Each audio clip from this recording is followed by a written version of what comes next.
On today's show, we'll be joined by Clutch Fans founder Dave Hardisty to look back on the Rockets' first 3 Summer League games. How impressive have Jabari Smith Jr., Tari Eason, and TyTy Washington been so far? Should we be higher or lower on Josh Christopher after his Summer League performances? And Daishen Nix, is he the backup point guard of the future for the Houston Rockets? All that and more coming up right here at Locked On Rockets. This is Mission Control, Houston. Ignition sequence start. The Houston Rockets select Jalen Green and Jabari Smith Jr. T-minus 15 seconds. Guidance is internal. Every time I step on that floor, I'm coming. You're getting somebody who's going to come in with a chip on their shoulder, somebody who's going to come in and compete from day one. 6, 5, 4, 3, 2, 1.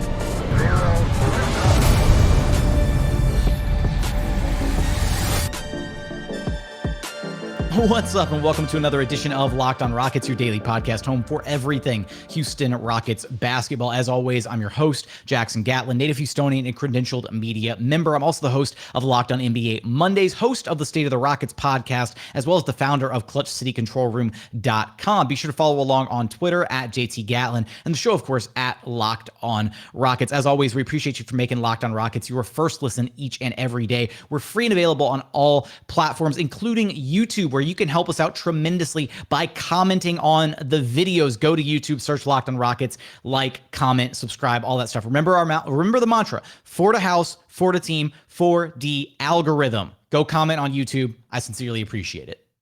Joining us now is none other than the OG himself, Dave Hardisty, Clutch Fans, founder of ClutchFans.net. And hey, new merch line out over with Clutch Fans. So if you want to take part in some of this really awesome Rockets merch, you need to go check out his awesome shop. Dave, how's it going, man? Good, Jackson. I appreciate the plug too. Thanks, man. It's good to be here with you. Absolutely. Well, I'm enjoying this shirt. It's nice and soft and cozy, and it looks good. It's got Rockets red colors. It is, it pulls the whole show together. But we're here to talk about Summer League Rockets basketball, kind of impressions through 3 games of this, of the Rockets rookies that they brought into the fold, of some of the returning players who are getting some Summer League burn in Daishen Nix and Josh Christopher. But the guy that we got to talk about, our guy, our victory lap, if you will, Dave, Jabari Smith Jr., who, if we're going to be completely honest, right, he came out of the gates and it was a little underwhelming that very first Summer League game. I'm sure that you dealt with, pushing back on a lot of narratives, a lot of opinions after that very first Summer League game, as did I, kind of trying to calm people down, saying, hey, don't panic, don't worry about it. But it really looks like he's kind of coming into his own over these past couple games, wouldn't you say? Oh, for sure. I think you nailed it there, because that first game was against Paolo. And, even though the Rockets didn't have the option to pick Paolo, he went number 1. There was a lot of, hype about him because we expected that to be the guy that was going to fall at 3 for like a month. So I can understand, people being a little bit like, okay, what's going on here? Because, he was okay. He played solid defense, but he didn't really get the ball much, didn't play much. I think the second and third game, we've seen sort of the pathway to Jabari's success, and I think a high-level success in the league. His defense, you and I talked about it a lot. We always felt like this guy had the potential to be a lockdown defender. I think he's going to be even better than that. I think he could have a significant impact on an entire defense, which I don't think I quite fully grasped, because I think we saw him as like big, long, and you could, throw him on different guys and be switchable. But what we're seeing with him, especially with guys, work to get a screen and then they're confronted guards with Jabari right there at the top of the key. It's been eye-opening, I think, even to me and to many others. So his defensive impact has been significant. And I think we saw by the third game, he's, we're seeing how he gets his shots and how he's, able to get his shots off. And, his numbers aren't necessarily great. I think 30% from the 7% from the field. I think around 33% from 3, but those numbers are going to be fine. I'm not worried about his shooting at all. He's, in my opinion, been everything I could hope for, other than knocking down those shots, everything I could hope for so far in Summer League. Yeah, through those 3 games, he's just under 37% from the floor, and then just a hair over 33% from long distance. And again, those are the numbers. You're not really super concerned with him, right? There's enough of a sample size with Jabari to feel confident in his shot going down eventually, right? It wasn't. I don't think you look at an entire collegiate season and his and his time before Auburn even and think, oh well, that was a fluke, right? He suddenly made it to the NBA and he can't shoot anymore. I don't think that's the case whatsoever. I think summer league, it's not exactly the right environment, I think, for him to thrive. But where he did thrive, as you mentioned, is the defensive side of things. And just like I had Jabari mocked this guy who's going to be like a borderline all NBA caliber defender, but more so focused on the individual defense aspect of it, right? Locking down a guy one-on-one individually, which we saw him be able to do that on bigs and on guards, right? But it's also the intimidation factor that he has, right? You have certain guys in the league that are just so intimidating defensively that they change the complexion of their team's defense. And I think Jabari kind of fits that mold. And we saw that on display, especially there in that third game against the Spurs in that second half, the way that he was altering so many things going on anywhere near the rim. As soon as the Spurs players would drive in, just the ability to negate the action just by his sheer presence is really impressive. 100%. There was that one play in particular that really stuck out to me, and there were several. But Blake Wesley had him isolated, and Wesley is very fast. He's very quick.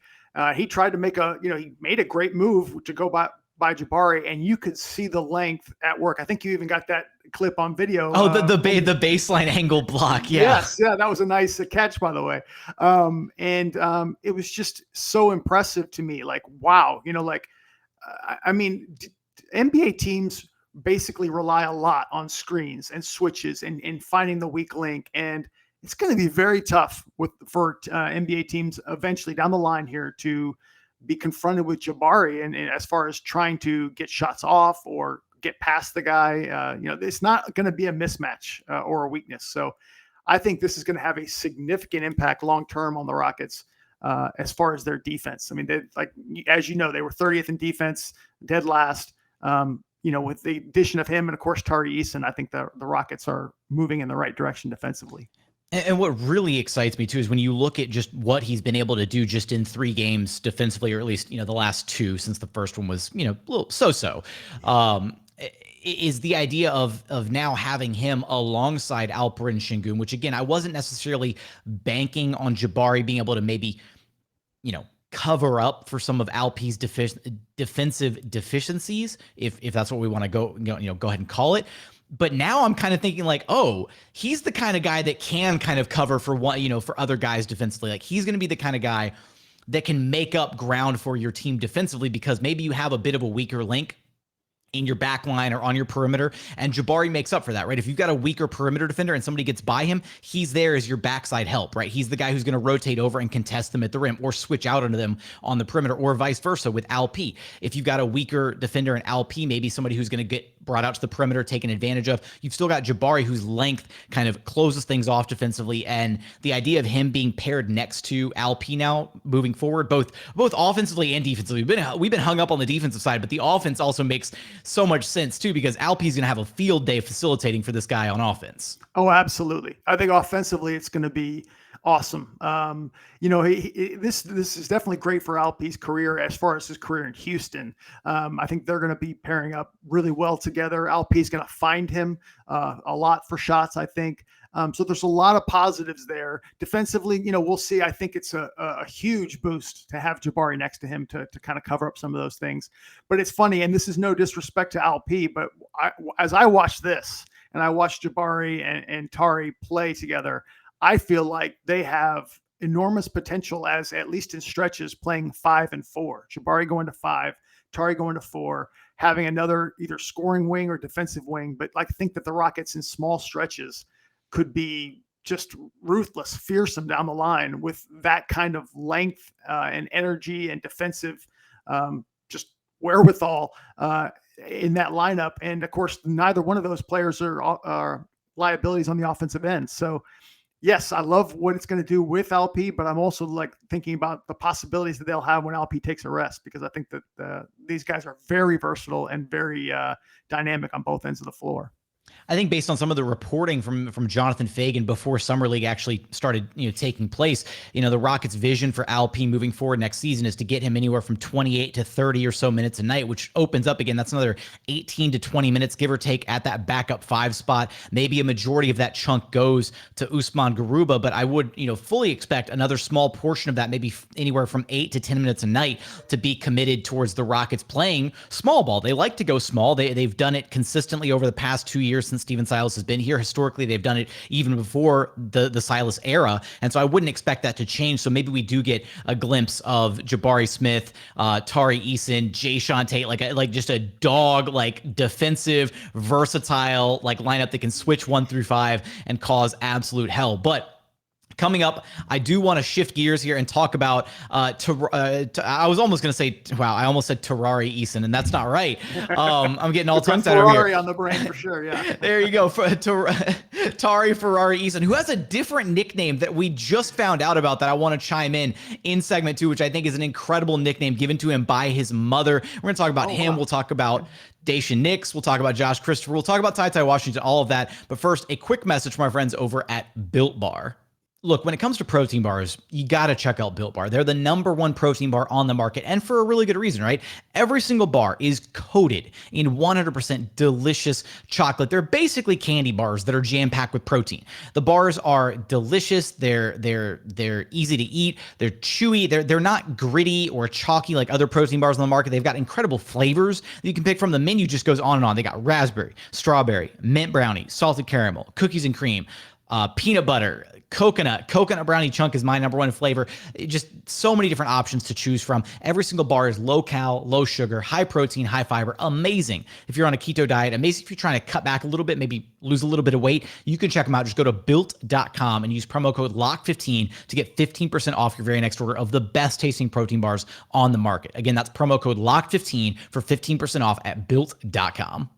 And continuing on here at Locked on Rockets, your daily podcast home for everything Houston Rockets basketball. Now, Dave, before we shifting gears in the Ferrari mobile, if you will, to Tari Eason, I do want to ask, at this point, I'm very confident in the Jabari Smith selection. I'm incredibly high on his upside, as are you. Throughout the first 3 Summer League games, there was one area that I did notice that was maybe not an area cause for concern, at this point, but just I noticed that sometimes he'll go through a really good defensive possession, be it on the perimeter, be it on the interior, whatever, and then he kind of has this tendency to not box out right after a great defensive possession. Now, when he's not actively on the ball defending, he boxes out. He does his work early. He's finding a body. He's looking. He's all that. But I feel like that was the one disconnect that I saw in his game that stood out from a negative perspective, at least so far. Is there anything that you've noticed that at least you're just like, hey, what's going on here with his game? That's actually a good catch. To be honest with you, had not noticed that. I was, overall impressed with his rebounding. But yeah, that's interesting. I think the only thing that really jumped out, obviously, there was one play, I think in transition, he couldn't quite finish. And, we do know that the dribbling thing is an issue. His ability to just create his own shot, go to the basket, blow past guys.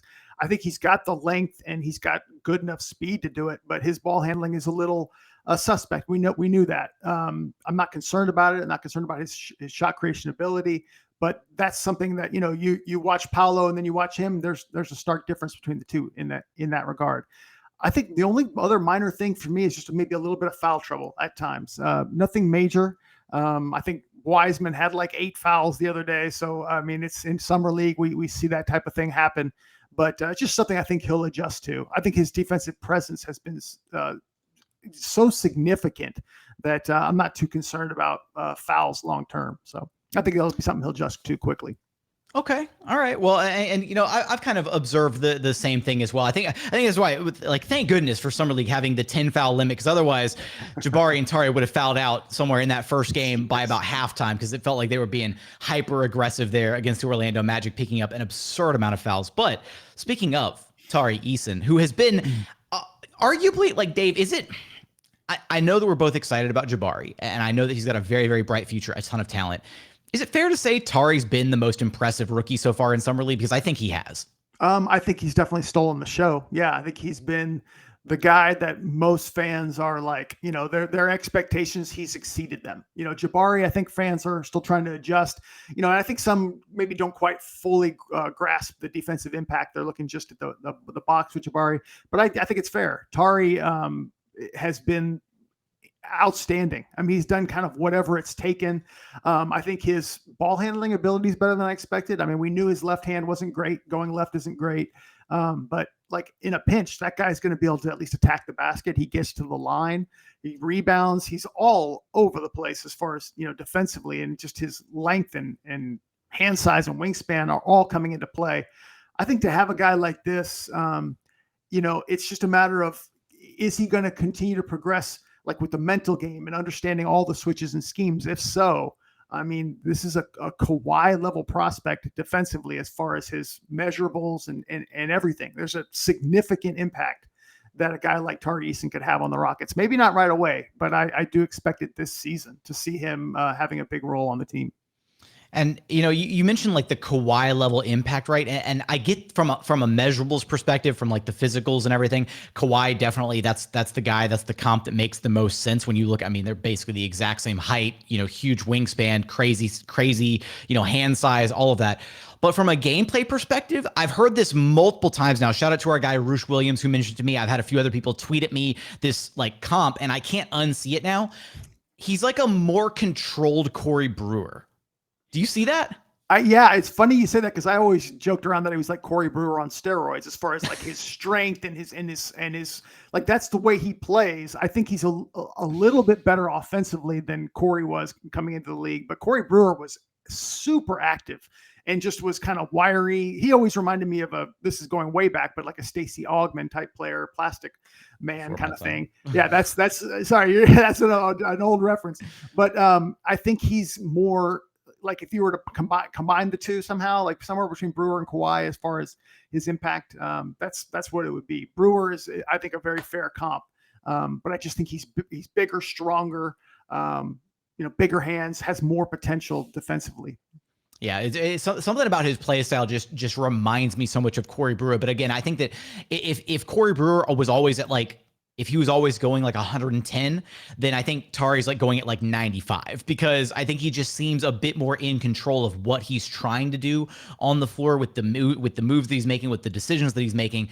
And now we get to what is going to be maybe my favorite part of the show, where Tari has a nickname that was given to him by his mother that, I only just learned about the other day, right? We're sitting here with the Tari Ferrari, Eason nickname, which is cool. We're not going to abandon that. We're going to keep it. In fact, it gets rolled into this next nickname, who she nicknamed him Peso when he was a kid, because he is money, because he is a bucket.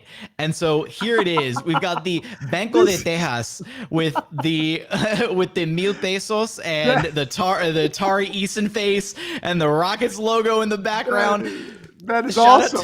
Shout out to the Rockets subreddit for cooking this up. I think that's where it originated. I had to bring it onto the show because it's just too good to pass up. How great of a nickname has nothing to do with peso, but they put the Ferrari in there, so that's exactly. Awesome. They worked it into the OG nickname, but apparently that was his mom's nickname for him when he was like a little kid, because he was just a straight bucket. So we've got to like disseminate this information and make sure that Rockets fans everywhere know that Tari has a nickname already. We can maybe keep Ferrari as like a secondary nickname, but Peso is the primary one for sure. Yeah, when he was asked about Ferrari, he seemed to laugh and enjoy that. But Peso, man, that's the first I'm hearing that, and we'll have to definitely embrace it. I like it. And when we look at Tari Eason, you talk about his ability to make an impact, maybe not necessarily right away, like right out of the gate of the season, but I've already said a couple times now, I really think there's a legitimate shot. It's a small sample size, but a legitimate shot that we could see him maybe fighting for a starting role by the end of this next season, because you look at everything that he brings to the table, right? The physicals, the skills, all of that. And one thing that has been, and maybe this has stood out to you as well, Dave, his passing to me. I wasn't expecting him to be such a competent passer, right? I was almost expecting like a little bit of tunnel vision, right? From some of the pre-draft scouting that I did, from what other people were saying, right? Maybe a bit tunnel visioned in transition, looking to get his own. I think he was a bit over aggressive there in that game 1, but games 2 and 3, like it felt like he was consistently making the right read, the right decision offensively, getting the ball to the next man. Yeah, that's a great point. I hadn't really focused in on his passing, but I did notice, I feel like if this guy has a reliable 3-point shot and his free throw and his 3-pointer have been good so far since, at LSU, and he's, done a decent job here. If that's reliable, this guy is going to be a monster. He really is. He's just too strong, big, and energetic. If he can space the floor and provide that kind of defensive impact, as well as break down defense, if it's as a secondary type of option. I mean, the sky's the limit for the guy, honestly. I don't want to get too hyped, but I've been so impressed with what he does. And I think you're right. He eventually can start. I don't know how Silas is going to work some of this rotation stuff, especially with KJ Martin still here. That's a little bit unclear. You've got Tate, you've got Garuba, how they're going to work all this. But I do think eventually it's just going to come to a point where, you got to start him. But he, at LSU, he was the super sub. He was the sixth man. So I think he's comfortable, which I like, in that role and playing that role significantly. I don't know if necessarily he'll be like, I got to start right away. But I think eventually it's going to get to a point where, you got to start this guy. I mean, you compare the measurables to Jae'Sean Tate, and it's night and day. Yeah, and I think it's going to be, and I think there's something to be said, right, for having that, almost like that one-man wrecking crew who just checks in off the bench and changes the energy and the intensity of the game. Maybe you start the game off, starters are a little sluggish, that kind of thing, and 3-4 minutes in the game, you're like, all right, we need life injected into the lineup, and being able to throw in a guy like Tari Eason to completely change the dynamic of the game and just go out there and he can muck things up defensively, he can make stuff happen offensively in transition, attacking off the catch, that kind of thing. Having that type of life to inject into a lineup off the bench is insanely, that's a great bonus for this Rockets team and Steven Silas to have for this next season. So it'll be interesting to see where he progresses, as you said, right?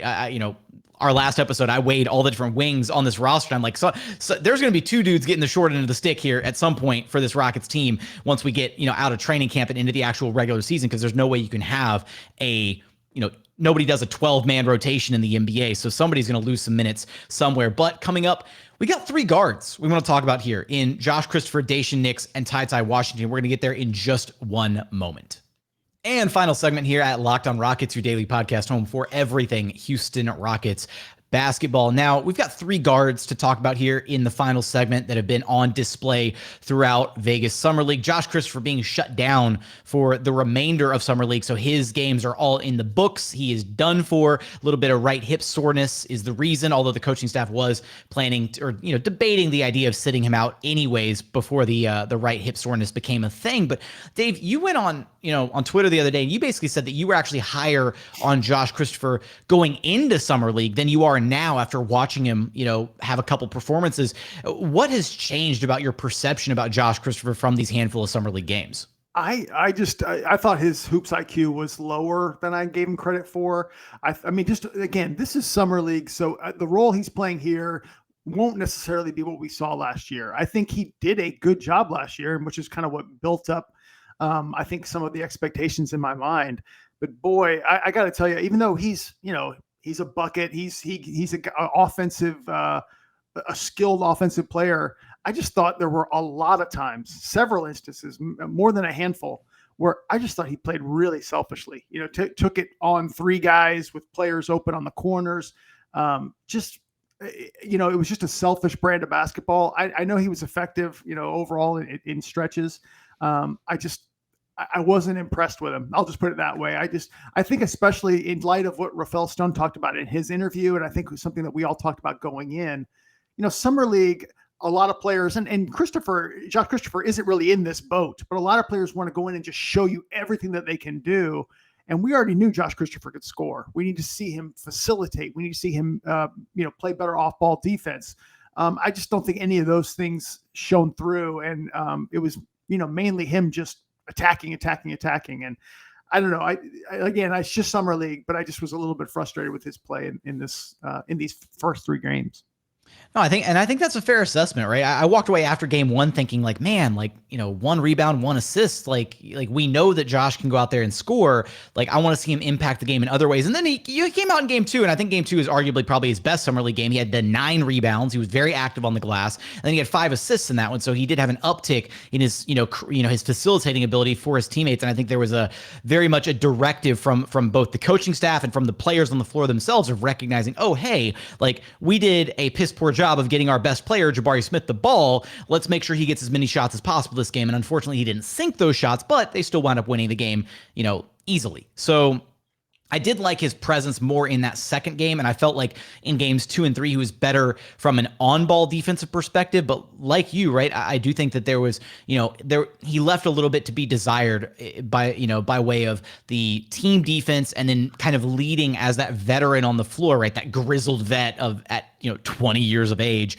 kind of guiding these guys through summer league and creating for them. Now maybe that was, and again, I don't want to put too much of the onus on him because, right, maybe this was the directive from the coaching staff, right? Maybe they wanted him to go out there and just be like, hey, you're a bucket, go be a bucket, right? Like, go out there and score the basketball. We've got Daishen, we've got TyTy. They're the ones setting up the offense and creating and facilitating. Go out there and score. But we do know that Rick Higgins basically said, look, any shot, and I can't remember off the top of my head if he said this in a practice to us and it didn't get posted on social media, but he did say it at some point. So I'm like losing track of what clips made it out there and which ones didn't. But yeah, good.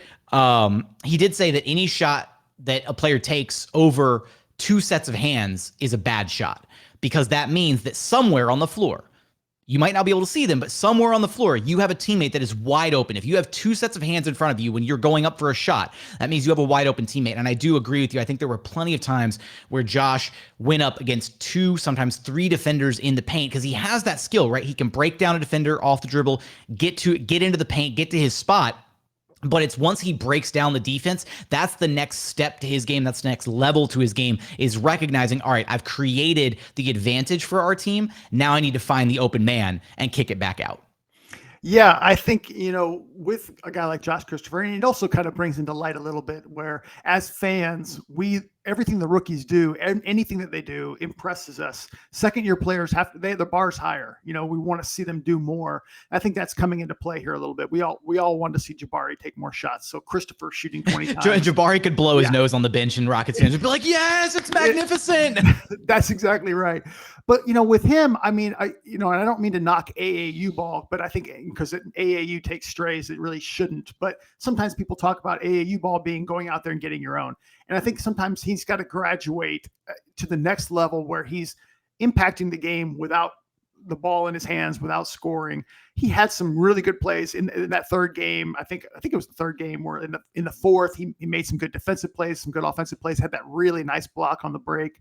I want to see Josh Christopher do more. This is a guy that when he was drafted was compared to, possibly a Drew Holiday by Rafael Stone, that his on-ball defense is good, but he's got to impact his off-ball at times is unplayable. And I think they know that, and he's got to be more locked in mentally. Because like I said, I think it's a guy you want to be a 6th or 7th man off the bench, be able to play both ends of the floor. And right now he's primarily playing one end. Yeah, and I think some of these criticisms from me and likewise from you are because we do see such a high potential for Josh in the league. Like I'm still incredibly excited about what he can become as a player, especially from the day that we, Rafael Stone was, like you said, right, the Drew Holiday comps. Like I thought, okay, wow, like if we can get this guy to be like a Drew Holiday type, that's insane. And so I still think he's capable of doing that. I think we've seen it in flashes. We just haven't seen it consistently enough. And it would have been nice to see some of that consistency bleed into summer league, and we just didn't get that. So hopefully, the coaching staff addresses those concerns, the brief sample size that they got from summer league, and work on that moving forward with him. And we know that he's one of those guys that's worth, that values putting in the work, right? He's not going to shy away from a challenge. If the coaching staff says, hey, we want you to be better at this, he's going to go out there and try to be better at that. So with that, we got 2 other guards, Daishen Nix and TyTy Washington. And it feels like Rockets Twitter is starting like it's known like next like civil war between Daishen Nix, Nix Nation, and like TyTy Town is what somebody referenced it to me the other day. And I'm what even is this? Like let's jungle and bust. I know. I was like, let's not, please, let's stop the division, please. No more of this. I think both guys have shown some impressive flashes in Summer League. Daishen Nix had the bad first game, and I told people not to overreact to that bad first game. And then he played incredibly well in games 2 and 3. And I was like, hey, thanks for making me look smart, Daishen. I appreciate it. And then TyTy, right? His game has been, I'm trying to find the right word to describe it, right? I said after game 1, he has a ton of CP3 isms to his game. And I can't not watch him and not immediately relate the two, just with the way that he handles the basketball, with the way that he moves offensively, with the way that he gets to his spots. And then that floater game, even though it's not like the mid-range pull-up game that CP has, the fact that he's already got a go-to move that is as reliable as that floater is exceptional at this stage in his career.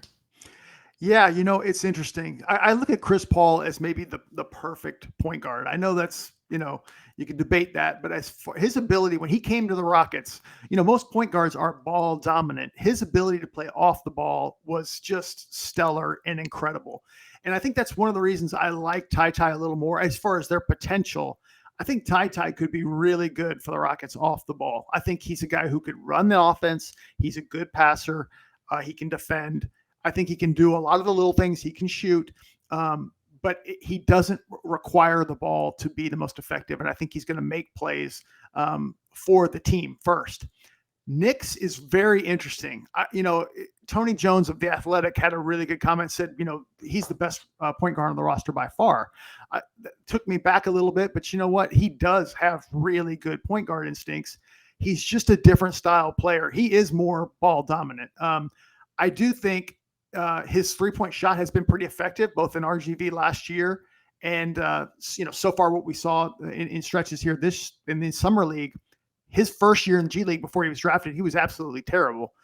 So it's something that's improving, and that's really positive. It helps his ability to play off the ball a little more. But he's more of that bowling ball, get in there, bowl his way to the basket. He's a very effective guard. It's going to be very interesting. I love the way that this whole thing is set up. I love the fact that they've got KPJ on a kind of prove it final year before he gets restricted, free agency and possible extension. And they've got 2 point guards here that they're grooming that in a pinch could start for you. So I'm excited about both of them. I look a little bit more excited about TyTy, but I think both of them are good prospects for the Rockets. All right, Jackson versus Dave, Nix versus TyTy. It's the battle of the century. No, I think where it stands right now, and where at least my gut is telling me is, even though we've seen, some solid play out of both of them to this point in Summer League, I think that right now the backup 1 spot is Daishen Nix's to lose at this point. The Rockets organization's incredibly high on him. They value his talent level. They've seen what they've wanted to see out of him at the G League level. Now it's about getting him those consistent minutes with the team at the NBA level to let him really create. And I think a big part of that has been him finding his voice and kind of being a bit more of that assertive type guard. Whereas this past season, right, in the minutes that we saw with Daishen, like with the Rockets up at the NBA level, it felt like he was really passive at times. Like he would just, bring the ball up, get it to the next person, and then just kind of stand there on the 3-point line and not really play his game. Whereas when you watched him in the G League, or when you would see him, in these past 2 Summer League games, not the first one, he was really aggressive, right? Getting into, attacking the defense and collapsing things and kicking it out to shooters, right? He had multiple drives where he got all the way to basically right at the right block or the left block. I think it happened more often with the right block because he's a stronger right-hand driver, but he would collapse the defense all the way down and have one of those passes where he's sailing out of bounds and flip it around out towards the perimeter. And those are always incredibly impressive because that's not an easy pass to make. No, it isn't. He's got great vision. I think he's really good. And I 100% agree with you. He is in the driver's seat for the backup point guard spot. Just a seniority, believe it or not, even though it's funny. I think TyTy is 3 months older than Nix, which is kind of funny. But I think TyTy will go down to RGV. That's my guess. And I think he'll run an offense. He'll have an offense to run himself. And I think you're right. Also, Nix was very hesitant. He went down there. He was super aggressive when he played for RGV. It was his team. I think when he came here, played that role. He also played at times with KPJ. I think he was just hesitant. Maybe he just didn't have that feel that he could kind of not take over, but just be the guy. So I'm hoping that we'll see him kind of get over those jitters and over that, I guess, discomfort and feel more comfortable running the show, because he does to get the best out of him, he needs to have the ball in his hands. He needs to facilitate and run things. So, and frankly, the point guard spot is, the Rockets are still working out KPJ, and maybe it will work out, but it's still kind of up in the air long term. I mean, it's not like KPJ is out there and got a significant lead, but we don't know exactly who's going to be the primary facilitator for the Rockets. Yeah, and it's smart of them to be able to hedge with not only one option, but two options in Daishen and TyTy. And to your point about Daishen Nix, right, kind of finding that confidence, finding that voice, being aggressive. He talked about the fact that having Coach Mahmoud Abdel Fattah on the Rockets bench now is helping him a lot, right? Because that's a guy that he's developed a really strong relationship with during his time with the RGV Vipers, and now he's got that voice of confidence on the Rockets bench right there in his ear saying, no, I know what you're capable of. I know what you can do. Go out there and be you, right? And so hopefully that helps him continue his upward trajectory, his growth curve this next season, having that voice of confidence, coming from the bench in somebody that spent so much time with him already. But Dave, last thing here, very quick hitter. I'm gonna lob you an easy one here. Okay. Eric Holman, yes or no, two-way contract from the Rockets? Oh, that is, I would say no right now, but I did like what I saw from him. I mean, I guess I want to see what the other options are. If there's nothing else, then yeah. But I liked what I saw from him the dunk over Chet was beautiful. I think he's got good ability. But right now, I would look at all of my options, and I just don't. I think that's the last one they've got, and I think it's. But I'm not ready to give it to him just yet. Okay, I was more impressed with him in game 1, and then it kind of like tapered off a little bit there in games 2 and 3. I still, again, the poster dunk was nice, but I think you're right. I think kind of bide your time, see what else is possibly out there before lobbing that two-way contract his way. But Dave, always a pleasure to have you on the program. Let our listeners know where to track you down at. Oh, sure. It's clutchfans.net is the website. On Twitter, I'm at clutchfans, and the forums, bbs.clutchfans.net, and talking Rockets all the time. Man, it's always a pleasure to be on. And don't forget, don't forget. Come on, Dave, plug the shirts. They're awesome. They're soft and they've got great designs. Oh. This is the most fun I've had since probably the first year of the site, to be honest, because I've always loved the art side of things, and so to be able to be working on designs. So now we've had this shop. We launched it a few months ago. It's been a lot of fun. The response has been great. That's shop.clutchfans.net. And we're just doing lots of different fun shirt design ideas for just, Houston fans in general. And it's been fun. Go check out Dave's shop. Go buy a shirt. It's awesome. Dave, always a pleasure to have you on the program, man. Always a pleasure to be here, Jackson. Thanks so much. That's going to do it for today's episode. Let us know, let Dave and I know what you think about our breakdowns of Summer League so far. How do you feel about Jabari, Tari, and TyTy? How do you feel about Daishen Nix's future for the Rockets? Are you down? Or are you up on Josh Christopher after Summer League? Let us know in the YouTube comments. We are free and available on all platforms as well. Apple, Spotify, Google, the Odyssey app, every single platform you can imagine. Go listen to us on podcasts. Check us out on YouTube. Again, go to YouTube, search Locked on Rockets, like, comment, subscribe. But as always, thank you so much for watching. Thank you so much for listening, and we look forward to having you back right here at Locked on Rockets, your daily podcast home for everything Houston Rockets basketball.